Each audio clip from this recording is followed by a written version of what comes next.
Recombinant DNA എങ്ങനെയാണ് form ചെയ്യുന്നത്? With the help of restriction endonuclease enzyme.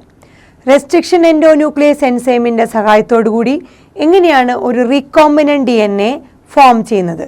അതാണ് ഈ ഫിഗറിൽ കൊടുത്തിരിക്കുന്നത്. Steps of formation of recombinant DNA by the action of restriction endonuclease.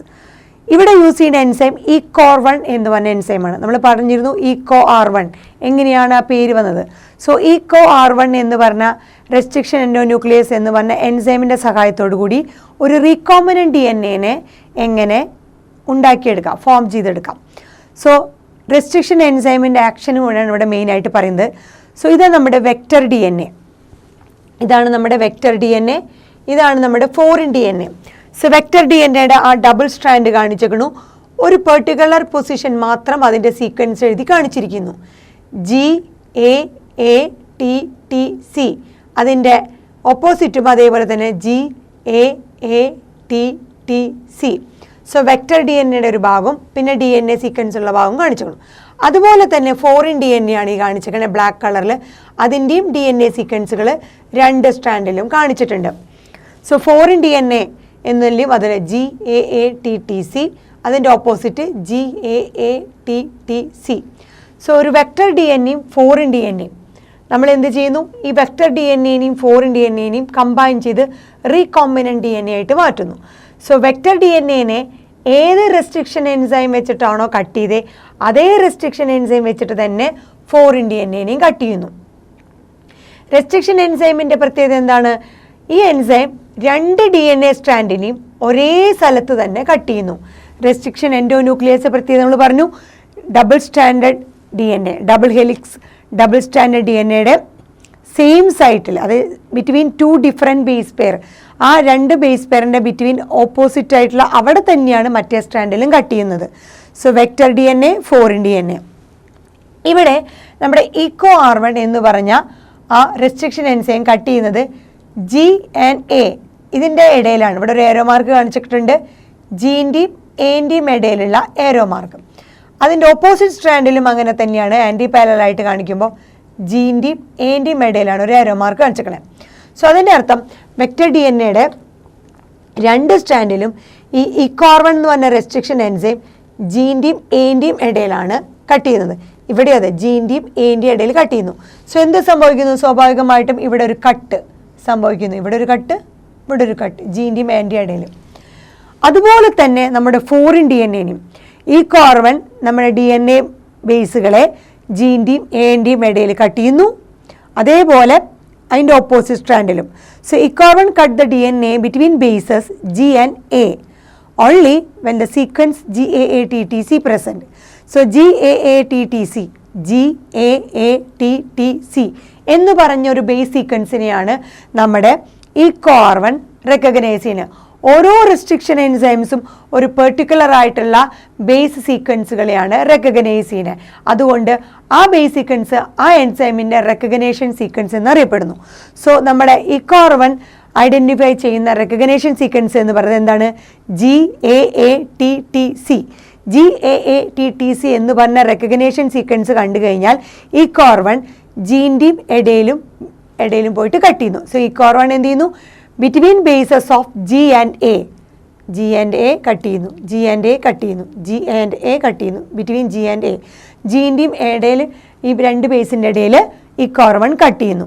എങ്ങനെയാണെങ്കിൽ മാത്രം GAATTC എന്ന് പറഞ്ഞ റെക്കഗ്നേഷൻ സീക്വൻസിനെ ഐഡൻറ്റിഫൈ ചെയ്യുകയാണെങ്കിലും. സോ വെക്റ്റർ DNAയിലും ഫോറിൻ DNAയിലും നമ്മുടെ ECOR1 Gൻ്റെയും Aൻ്റെയും ഇടയിൽ കട്ട് ചെയ്യുന്നു. അത് രണ്ട് സ്ട്രാൻഡിലും കട്ട് ചെയ്യുന്നു, ഇവിടെയും ഇവിടെയും. അതുപോലെ ഫോറിൻ DNAയിലും ഇവിടെയും. ആ ECOR1 കട്ട് ചെയ്തതിന് ശേഷം വെക്റ്റർ DNAയുടെ അവസ്ഥയാണ് ഇവിടെ കാണിച്ചിരിക്കുന്നത്. വെക്റ്റർ DNAയിൽ ഇത് കട്ട് ചെയ്ത് കഴിയുമ്പോൾ Gൻ്റെയും Aൻ്റെയും ഇടയിൽ കട്ട് ചെയ്ത് കഴിയുമ്പോൾ ഇവിടുത്തെ സ്റ്റാൻഡുകൾ നമ്മൾ മാറ്റി. സോ നമുക്ക് ഇവിടെ നിന്നുള്ളത് നമ്മൾ യോജിപ്പിക്കുകയാണ്. GCTTAAG. ആ G നമ്മൾ ഇവിടെ നിന്ന് കട്ട് ചെയ്ത് പോയില്ലേ? സോ ഈ സ്റ്റിക്കി എൻഡ്, ഇങ്ങനെ ഹാങ് ചെയ്ത് നിൽക്കുന്ന എൻഡിനെയാണ് സ്റ്റിക്കി എൻഡ് എന്ന് പറയുന്നത്. സോ നമ്മൾ ഇവിടെ നിന്ന് ഇങ്ങനെ കട്ട് ചെയ്ത് കഴിഞ്ഞാൽ ബാക്കി എന്താണോ കിട്ടുന്നത് അതാണ് നമ്മൾ പറയുന്ന സ്റ്റിക്കി എൻഡ്. ഇതിൻ്റെ രണ്ടിൻ്റെ ഇടയിൽ Gൻ്റെയും Aൻ്റെയും ഇടയിലും കട്ട് ചെയ്ത് നമ്മളത് ഇങ്ങനെ പോയി, ഇവിടെ അതെ ഇങ്ങനെ കട്ട് ചെയ്ത് പോയി. അങ്ങനെ കട്ട് ചെയ്ത് കഴിഞ്ഞ് കിട്ടുന്നത് എങ്ങനെയാണ്? മേലത്തെ സ്ട്രാൻഡിലെ G, AATTC വേറൊരു ഭാഗമായിരുന്നു. അതുപോലെ താഴത്തെ റിമൈനിങ് CTTA കാരണം ഈ ജീൻ്റെ ഇടയിലുള്ളത് അവിടുന്ന് കട്ട് ചെയ്ത് നിൽക്കണം. സോ ഇങ്ങനെ ഒരു സ്റ്റിക്കി എൻഡാണ് നമുക്ക് വെക്റ്റർ DNA ഇക്കോർവൺ വെച്ച് കട്ട് ചെയ്തപ്പോൾ കിട്ടിയത്. അതേപോലെ ഫോറിൻ DNA നമ്മൾ ജീൻ്റെ എൻഡും ജീൻ്റെ ഇടയിലും കട്ട് ചെയ്തപ്പോൾ അവിടെയും ഒരു സ്റ്റിക്കി എൻഡ് ക്രിയേറ്റഡ് ആയി. ഇവിടുന്ന് ഇങ്ങനെ കട്ട് ചെയ്ത് പോയിട്ട് ബാക്കിയുള്ളത് ജീൻ്റെ എൻ്റെ ഇടയിലും കട്ട് ചെയ്യുമ്പോൾ എന്താ ഇതേ കിട്ടണു G പിന്നെ CTTTA എന്ന് പറഞ്ഞ ആ ഒരു സീക്വൻസ് കിട്ടുന്നു. ഇവിടെയും കട്ട് ചെയ്ത് കഴിഞ്ഞ് ബാക്കി റിമൈനിങ് എന്താണോ. സോ ഈ രണ്ട് സ്റ്റിക്ക് തന്നെ അപ്പോൾ ഇതെങ്ങനെയാണ് ജോയിൻ ചെയ്യണമെന്ന് കാണിക്കാൻ വേണ്ടിയിട്ട് നമ്മൾ രണ്ട് എൻഡിലെയും കട്ട് ചെയ്ത ഒരു ഭാഗമേ കാണിക്കുന്നുള്ളൂ. സോ ഇവിടെ താഴത്തെ ഭാഗം കാണിക്കുന്നു, വെക്റ്റർ DNA താഴത്തെ ഭാഗം, ഫോറിൻ DNA മേലത്തെ ഭാഗം. സോ നമുക്കറിയാം ഈ മേലത്തെ ഭാഗവും ഈ താഴത്തെ ഭാഗവും തമ്മിൽ ജോയിൻ ചെയ്യുന്നു with the help of sticky എൻഡാണ്. ഇത് രണ്ടും സ്റ്റിക്കി എൻഡുകളായിട്ട് നിന്ന് സ്റ്റിക്കി എൻഡുകളൊക്കെ ജോയിൻ ചെയ്യുന്നത് എന്ത് വെച്ചിട്ടാണ്? DNA ലൈഗേസ് എന്ന് പറഞ്ഞ എൻസൈമിൻ്റെ സഹായത്തോടു കൂടി. സോ ഫോറിൻ DNA ഈ മേലത്തെ ഭാഗം വെക്റ്റർ DNA ഈ താഴത്തെ ഭാഗം കൂടി ജോയിൻ ചെയ്യുന്നു. DNA fragments of vector DNA and DNA fragments of foreign DNA sticky end അല്ലെങ്കിൽ ഹാങ്ങിങ് ആയിട്ടുള്ള എൻഡ് പ്രൊഡ്യൂസ് ചെയ്തുകൊണ്ട് DNA ലൈഗേസ് എൻസൈമിൻ്റെ സഹായത്തോടു കൂടി DNA ഫ്രാഗ്മെൻറ്റ്സ് ജോയിൻ ചെയ്യുന്നു. DNA fragments join at the sticky end.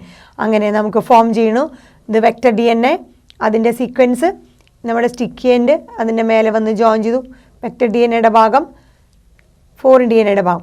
അങ്ങനെ നമുക്കൊരു റീകോമ്പിനൻ്റ് DNA ഉണ്ടായി.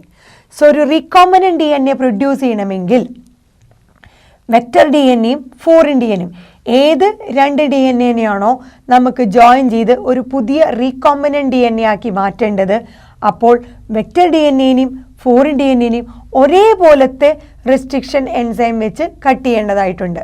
സോ വെക്റ്റർ DNAനെയും ഈ കോർവൺ വെച്ച് കട്ട് ചെയ്യണു, ഫോറിൻ DNAനെയും ഈ കോർവൺ വെച്ച് കട്ട് ചെയ്യണു. സോ രണ്ടിലും GAATTC എന്ന് പറഞ്ഞ റെക്കഗ്നേഷൻ സീക്വൻസിനെയാണ് നമ്മുടെ ഈ കോർവൺ ഐഡൻറ്റിഫൈ ചെയ്യണത്. സോ ജീൻ്റെയും എൻ്റെയും ആ രണ്ട് ബേസിൻ്റെയും ഇടയിലാണ് ഈ കോർവൺ കട്ട് ചെയ്യണത്. അങ്ങനെ രണ്ട് സ്റ്റിക്കി അല്ലെങ്കിൽ ഹാങ്ങിങ് ആയിട്ടുള്ള എൻഡുകൾ പ്രൊഡ്യൂസ് ചെയ്യുന്നു.